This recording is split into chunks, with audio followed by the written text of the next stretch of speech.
नमस्कार दोस्तों, हमारे यूट्यूब चैनल कला लेखन पर आपका हार्दिक स्वागत और अभिनंदन है। आज हम टीजीटी पीजीटी कला के अंतर्गत 5वें सेट के सेकंड भाग पर चर्चा करेंगे। तो आइए शुरू करते हैं आज की प्रश्नोत्तरी। पहला प्रश्न हमारा है, किस कलाकार को भारत का श्रेष्ठ पक्षी चित्रकार माना जाता है? हमारे विकल्प कुछ इस प्रकार हैं। पहला है रविशंकर रावल, दूसरा जगन्नाथ मुरलीधर एवासी, तीसरा राम गोपाल विजयवर्गीय, चौथा है देवकी नंदन खत्री शर्मा। तो इस भारत के श्रेष्ठ पक्षी चित्रकार देवकी नंदन शर्मा को माना जाता है। भारत के नहीं विश्व के प्रमुख पक्षी चित्रकारों में नाम इनका गिना जाता है और इन्होंने ही जयपुर की भित्ति चित्र परंपरा को पुनः जीवित करने का श्रेय इन्हीं को दिया जाता है। अगला प्रश्न है, गोरस की रूट किस कलाकार ने बनाया? हमारे विकल्प हैं, पहला सोमालाल शाह, दूसरा योगेश्वर शुक्ल, तीसरा रविशंकर रावल, चौथा शैलेंद्र डे। गोरख की लूट जो चित्र है ये योगेश्वर शुक्ल वाई के शुक्ल जो है इन्होंने बनाया है और इनका ग्राफिक्स कला में भी काफ़ी बड़ा योगदान रहा। ये गुजरात के कलाकार हैं और इनका जन्म 1907 में हुआ था और ये इनका गोरस की लूट इनका प्रसिद्ध चित्र है वाई के शुक्ला का। तो इसलिए इसका विकल्प संख्या 2 सही है।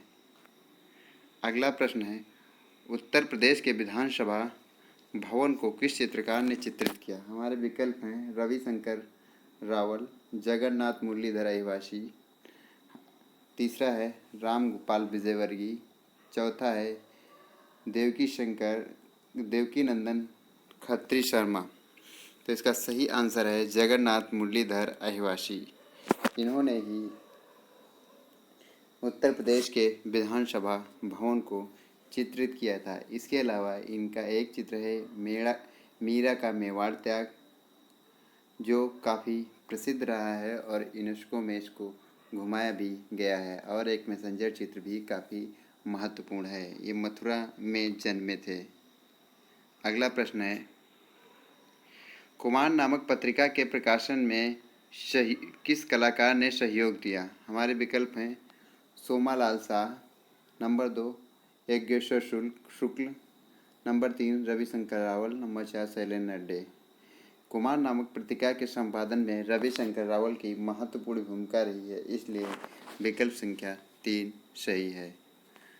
अगला प्रश्न है, बंगाल शैली का कलाकार नहीं है। हमारे विकल्प हैं, रूपकृष्ण, चारू राय, सुनैना देवी, पद्मिनी सिंह। तो रूप राय, चारू राय, सुनैना देवी ये तीनों बंगाल शैली के कलाकार हैं, जबकि पद्मिनी सिंह बंगाल शैली के कलाकार नहीं हैं, इसलिए विकल्प संख्या 4 सही होगा। विकल्प नंबर 4 यहाँ पर सही है। अगला प्रश्न है, अपने चित्रों में बार बार पलाश के फूल अंकित किए, या इसको कह सकते हैं किस चित्रकार ने अपने चित्रों में या किस चित्रकार के चित्रों में बार बार पलाश के फूल उभरे? तो हमारे विकल्प हैं, मनीषी डे, के वेंकटप्पा, सुधीर रंजन खस्तगीर, ललित मोहन सेन। इसका सही विकल्प है सुधीर रंजन खस्तगीर के चित्रों में जो है बार बार पलाश के फूल उभरे, इसीलिए विकल्प संख्या 3 सही है। ये लखनऊ आर्ट कॉलेज के प्राचार्य भी रहे थे। गोमती नदी में एक बार बाढ़ आती है, उससे ज़्यादा दुखी हो जाते हैं, उसके बाद काफ़ी लोगों मिलना जुलना कम कर देते हैं और इसी आघात के कारण उनकी मृत्यु भी हो जाती है। अगला प्रश्न है, टाटा रेलवे तथा कपड़ा मिलों के लिए किस कलाकार बनाने वाला कलाकार है, विज्ञापन बनाने वाला कलाकार है? मनीषी डे, के वेंकटप्पा, कानू देसाई, ललित मोहन सेन।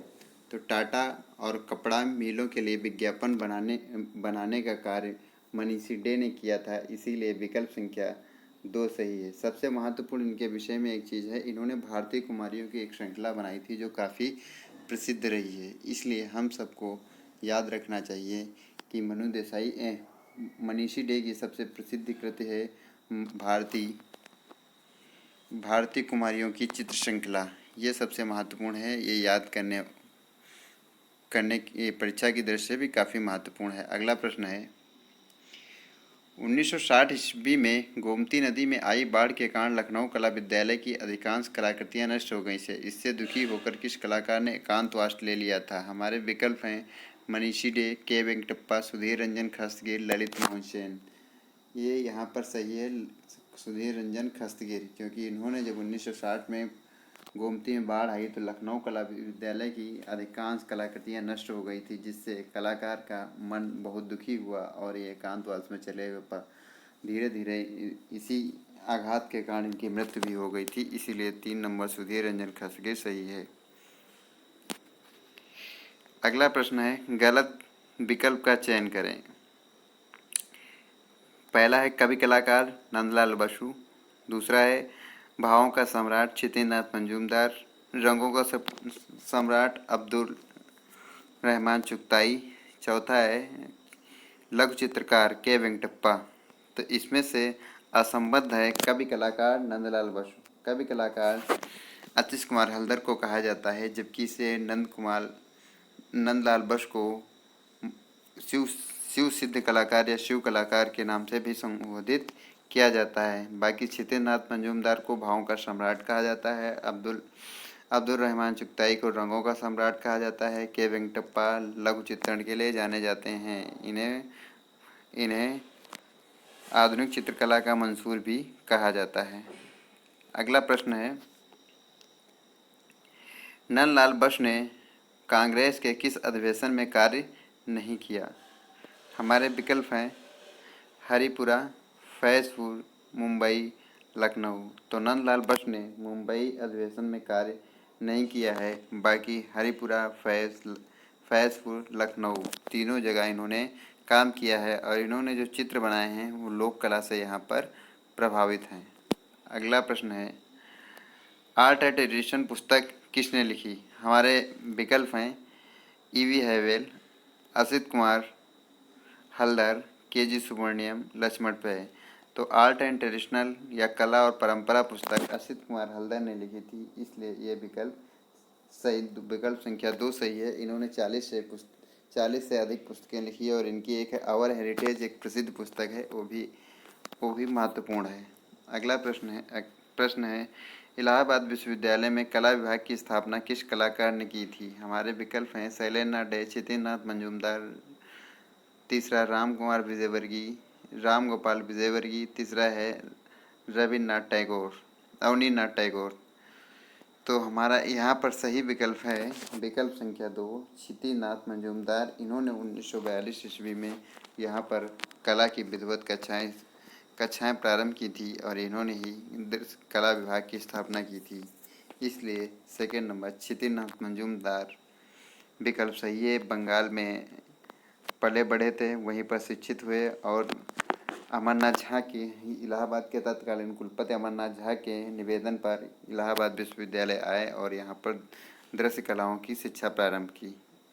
अगला प्रश्न है देवी प्रसाद राय चौधरी किस विद्यालय में कला शिक्षक के रूप में नियुक्त किए गए। हमारे विकल्प हैं ए कलकत्ता विद्यालय, 2 मुंबई विद्यालय, 3 जयपुर, चौथा चेन्नई। तो इसका सही आंसर है चेन्नई विद्यालय में, चेन्नई कॉलेज ऑफ आर्ट में जो है देवी प्रसाद राय चौधरी को शिक्षक के रूप में नियुक्त किया गया।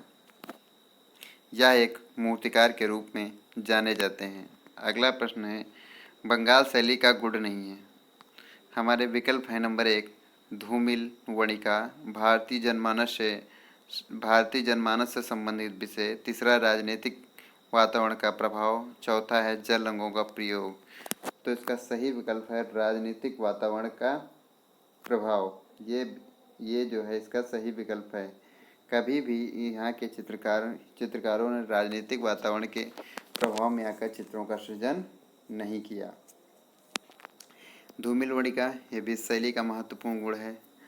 फिर है भारतीय सामान्य जनमानस के संबंधित विषयों का यहाँ पर अधिकतर चित्रण हुआ है और वास शैली में अधिकतर जल रंगों का प्रयोग किया गया है, इसलिए विकल्प संख्या 3 सही है। आपका तर्क हो सकता है कि भारत माता चित्र जो है अवनीनाथ बनाया था राजनीति से नहीं प्रेरित था, बल्कि भारत की मूल आत्मा को उन्होंने चित्रित किया था। अगला प्रश्न है 40 नंबर, भारत माता चित्र किस देश की कला से प्रभावित है? हमारे विकल्प हैं जापान, चीन, इंडोनेशिया, फ्रांस। तो जो भारत माता चित्र अवनींद्रनाथ ठाकुर ने बनाया था उस पर जापान का प्रभाव दिखाई पड़ता है, इसीलिए विकल्प संख्या 1 हमारा सही विकल्प है। अगला प्रश्न है, लास्टिक तकनीक का प्रयोग किस कलाकार ने किया? हमारे विकल्प हैं नंदलाल, 2 नंबर असित कुमार हल्दर, तीसरा के जी सुब्रमण्यम, चौथा लक्ष्मण पे।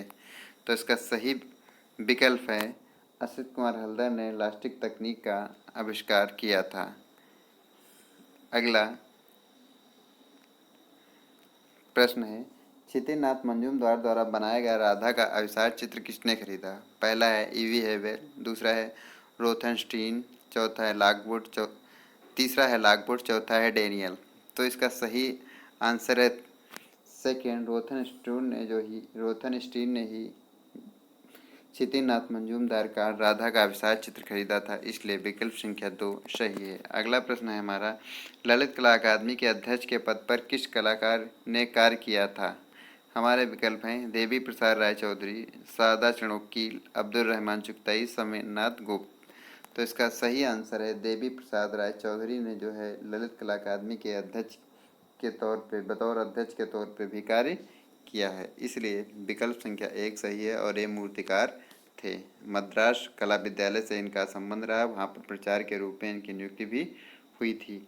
अगला है, श्रम की विजय कृति के संदर्भ में सत्य नहीं है, यह एक मूर्ति है, सीमेंट में निर्मित है, देवी प्रसाद राय चौधरी ने निर्मित किया है, आधुनिक कला दीर्घा के प्रांगण में स्थित है। तो इसका सही विकल्प है यह मूर्ति सीमेंट से निर्मित है। ये टाइपिंग में गलती हुई है, यहाँ पर निर्मित पढ़िएगा, सीमेंट से निर्मित है, जबकि यह मूर्ति कांस्य माध्यम में बनाई गई है, इसलिए विकल्प संख्या 2 सही है। यह एक श्रम की विजय एक मूर्त शिल्प है, देवी प्रसाद राय चौधरी ने बनाई है और ये आधुनिक कला दीर्घा के प्रांगण में स्थित है। अगला प्रश्न है, आदिवासी नृत्य किस कलाकार की कृति है? हमारे विकल्प नंबर 1 है मनीषी डे, नंबर 2 के वेंकटप्पा, 3 सुधीर रंजन खस्तगीर, चौथा ललित मोहन सेन। तो इसका सही आंसर है सुधीर रंजन खस्तगीर। ये लखनऊ कला विद्यालय के प्राचार्य के रूप में इन्होंने कार्य किया है और इनके टाइम में कला विद्यालय काफ़ी समृद्ध हुआ। अगला प्रश्न है, चित्रकार राम गोपाल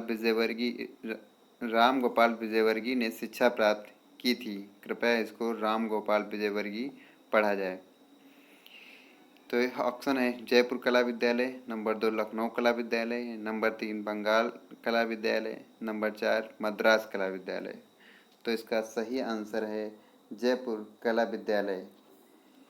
इन्होंने शैलेंद्रनाथ डे के नेतृत्व में शिक्षा प्राप्त की थी जयपुर कॉलेज ऑफ आर्ट से राम कुमार विजयवर्गीय ने, इसीलिए इनका पहला विकल्प सही है।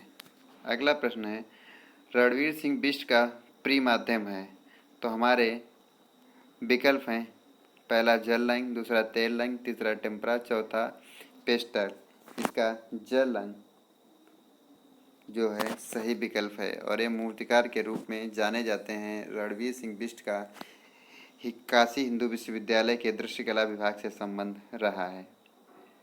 अगला प्रश्न है, किस कलाकार ने ईश्वरी प्रसाद को कंपनी शैली की शिक्षा देने के लिए आमंत्रित किया? नंबर 1 है अवनींद्रनाथ ठाकुर, ईवी हैवेल, ग्रिफिथ, रविन्द्रनाथ ठाकुर। तो हमारे विकल्पों में पहला विकल्प सही है, अवनींद्रनाथ ठाकुर ने जो है ईवी हैवेल को कंपनी शैली की शिक्षा देने के लिए बंगाल स्कूल में आमंत्रित किया था और ईश्वरी प्रसाद को कंपनी शैली का अंतिम चित्रकार भी माना जाता है। अगला प्रश्न है, अवनींद्रनाथ ठाकुर की कल्पनाओं को हिटलर से श्रेष्ठ तथा रंगों एवं आकाशीय प्रभाव को टर्नर से उत्तम किस विद्वान ने माना है?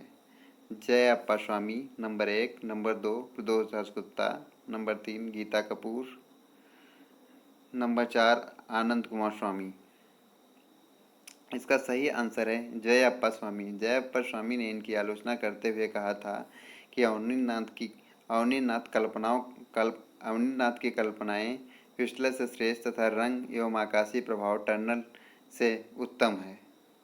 अगला हमारा प्रश्न है, किस कलाकार ने तकनीकी पक्ष की अपेक्षा भावों पर अधिक जोर दिया? हमारे विकल्प हैं अब्दुल रहमान, पहला विकल्प है क्षितिनाथ मंजूमदार, दूसरा है अब्दुल रहमान जुगताई, तीसरा सादा चरण वकील, चौथा है नंदलाल। तो क्षितिनाथ मंजूमदार ने तकनीकी पक्ष की अपेक्षा भावों को ज़्यादा अपने चित्रों में अहमियत दी, इसीलिए इनको भावों का सम्राट भी कहा जाता है। आशा करते हैं आपको ये वीडियो अच्छा लगा होगा, तो आप चैनल लाइक और सब्सक्राइब अवश्य करें। अगर कोई आपको कन्फ्यूजन हो या कोई सुझाव हो तो कमेंट बॉक्स में ज़रूर बताएं। धन्यवाद।